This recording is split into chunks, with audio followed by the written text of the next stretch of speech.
He is risen, truly he is risen. Well, hello everyone, and first of all I want to do a shout out to all the mothers. Happy Mother's Day. I hope that today your children or your husband did something nice for you, and if they haven't, it's not too late yet. They still have some time. Also, I think today we should also make sure that we recognize that on Mother's Day, it's also good for us to thank Mother Mary, our mother and the mother of the church. And so what better thing to do for her than to pray the rosary together as a family today as well, and thanks to her on Mother's Day.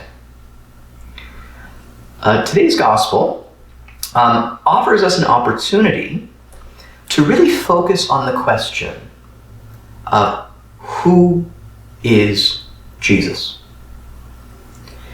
And I wanted to get to that by bringing in Pope Benedict XVI's book called Jesus of Nazareth. He wrote 3 installments that really just goes through the life of Jesus Christ and unpacking some of the mysteries that are in the scriptures for us. Well, midway through his very first book, he takes this rather long tangent. I think it's about 20 pages, where he goes off and starts telling the story about this author. His name is Jacob Neusner. I think that's how you pronounce his last name. And he's a Jewish scholar who works alongside Christian theologians at a university as a professor. And what Benedict XVI starts talking about is a book that Neusner wrote. It was a neat book because what Neusner did is he wrote a book where he himself is a character in it. And what this character does is he follows Jesus around in the time of Christ and listens to his teaching. So Neusner, who is a Jewish person himself, who works alongside Christians but still believes in the truth of the Jewish faith, writes this book where he himself is standing before Jesus, listening to the great Sermon on the Mount. And in the book, Neusner, it shows him kind of struggling with the teachings, trying to make sense of what Jesus is saying in light of the Jewish tradition. After the Sermon on the Mount, Jesus moves to Jerusalem, and in the book, Neusner follows him and continues to listen to him, and even, I'm told, there's conversations between Jesus and Neusner as he's trying to really wrap his head around Jesus' teaching.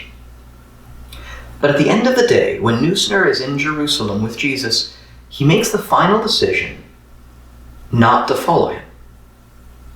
Not with any misgivings, not with any hate or rancor or anything like that, but simply an evaluation of his teaching. He says, I can no longer be a follower of Jesus.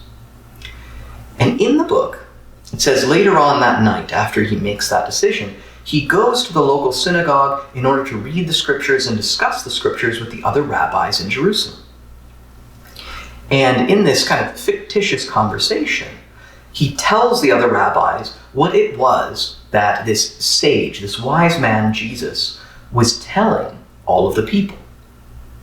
And the rabbis are listening very intently. But then there was one rabbi who speaks up because he wants to get to the crux of why Neusner thinks that Jesus is wrong in his teaching. And this rabbi says to Neusner, 613 commandments were given to Moses. David came and reduced them to 11. Isaiah came and reduced them to 6. Isaiah again came and reduced them to 2. Habakkuk further came and based them on 1, as it is said, the righteous shall live by faith. And so really, what this rabbi is asking Neusner is he's saying, we've seen development in our understanding of God's message to us over time. So really he wants to ask, what is it that is different about this Jesus' teaching? And so he asks him, is this in fact what Jesus was saying? Neusner responds, not exactly, but it's close. So the rabbi asks, what did Jesus leave out? Well, nothing. Then what did he add? And this is the crux of it all. Neusner responds, he added himself.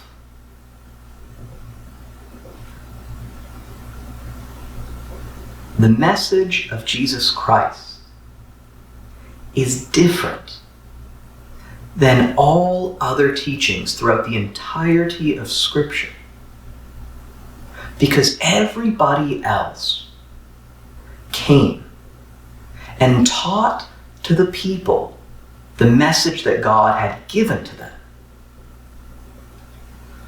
But Jesus, he came and he taught a message that came from himself. Any Jewish person would have thought it was weird if Moses came down from the mountain and said, here are the 10 commandments that I created. Follow them, and I want you to follow me. They would say, wait a second, isn't the goal of our life is union with God? Shouldn't we follow him? If these commandments are to be worth anything, shouldn't they have come from him? And the same is true of any of the prophets. Imagine if a prophet said, I've decided to give you a message today. This is what I think. And then they just went on what they think. Well, no one would really listen to that prophet because, all they're giving is their opinion, not an actual teaching from God, which is why almost all of the prophets say, thus saith the Lord. The Lord has given me a message and I give it to you. That way what it is a word from God. But Jesus Christ is different. They say that he is one who spoke with authority, which means he didn't appeal to God and say, God gave me a message. It was coming from him. That's why he says, you have heard that it was said, but I say to you. It's coming from him. And then finally, what brings us to today's gospel is probably the most unambiguous reference to himself as really the goal of all of his teaching. Is he has gathered his disciples together.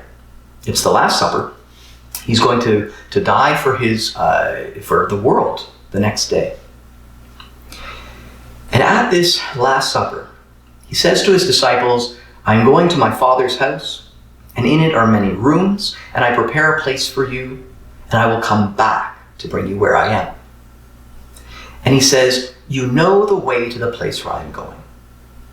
And of course, Thomas, he's a little worried because he doesn't know what all this means. And he says, Lord, we do not know the place where you are going. How will we know the way?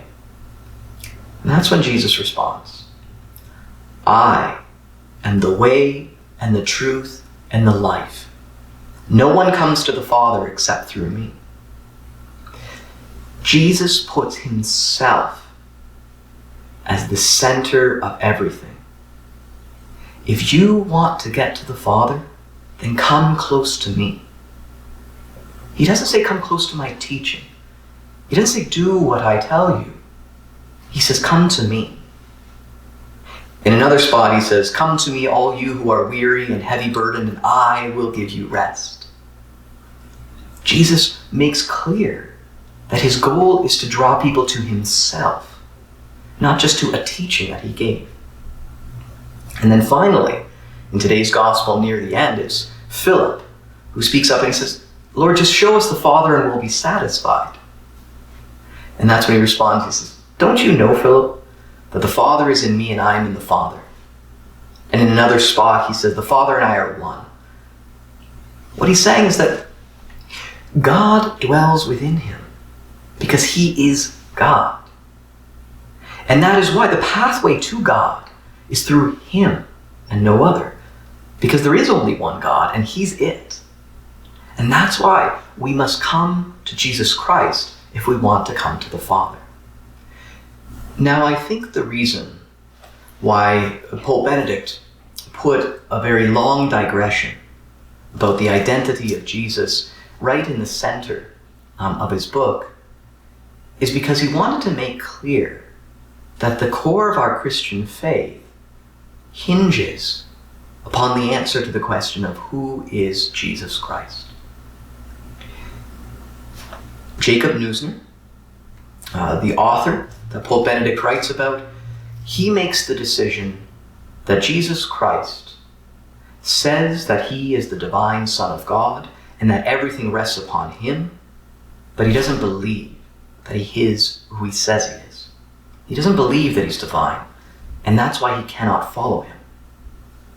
But we who are the disciples of Jesus Christ, we have answered yes to the question that he is in fact who he says he is.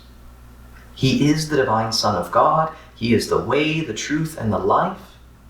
And it is by coming close to him that we come close to the Father. Now for us, this gives us new understanding of what it means to be a disciple. Very often when we say that we are disciples of Jesus Christ, we say it means being a follower. And so we do what he tells us. And so we listen to his teachings and we make sure we follow all the rules of his teachings. That would be true if we were disciples of a guru from the Old Testament or a prophet of the Old Testament. We'd always listen to what they say because they always point us to God. But with Jesus Christ as our master, as our teacher, and we as his disciples who sit at his feet, we realize very quickly that it's not so much about following his teaching, but rather it's about drawing close to him. We become followers of Jesus Christ when we draw close to Jesus Christ and when we are with him every single day. And so when we do what he asks of us, we're not so much leaving Jesus, but we're actually following because he leads us every step of the way. And so let's apply this to our spiritual life. If Jesus says, "Come to me, all you who are weary and overburdened," if he says, "I am the way to the Father," then we want to get close to him. And so I guess we can ask this question: do I speak to Jesus every day? Do I talk to him as a disciple talks to his master? Do I have a heart to follow him, to be with him every single day? And I would dread ever being parted from him. I guess one way that we could answer this, one very practical way, is how much time do I spend speaking to Jesus every day? I often ask people, I say, do you pray? And they say, "Oh yeah, Father, I pray." And I say, "Okay, so when do you pray?" And for some people, it often turns out that all they do is they'll pray before meals, and they just do the rote prayer, or they pray before they go to bed, but really it's just a quick a Hail Mary or something like that before they go to bed. Or they kind of talk to Jesus while they're lying in bed and they fall asleep. And I say, imagine if that was your husband or wife or boyfriend or girlfriend, if the amount of communication, an explicit communication, where you actually sit down in silence and talk, imagine if the amount that you have with Jesus is the amount that you had with your husband or wife or boyfriend or girlfriend. How would your relation be? Or how would it grow? Well, if we want our relationships to grow, we have to put in the time. And that means time not doing anything, just sitting and talking. Well, right now, for many of us, not everyone, we have a lot more time. And so perhaps this is an opportunity to develop that relationship with Jesus Christ that can only be developed by putting at that time and praying to him. I remember when my relationship grew very significantly with Jesus.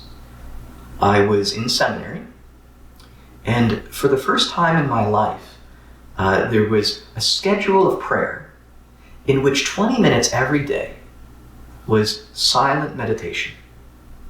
We went to the chapel, all the seminarians. We brought books, so some brought the scriptures, others brought writings from the saints. And we would start with a prayer together, but then we would just sit in silence in the chapel as we all had this interior conversation with Jesus Christ. The books were tools that we used to start the conversation, but eventually you would see the books go down and people just rest their hands and they would go into this conversation. Well, I can tell you, that was where my relationship with him grew the most, because I was finally speaking to him as one who was a friend, as one who was close.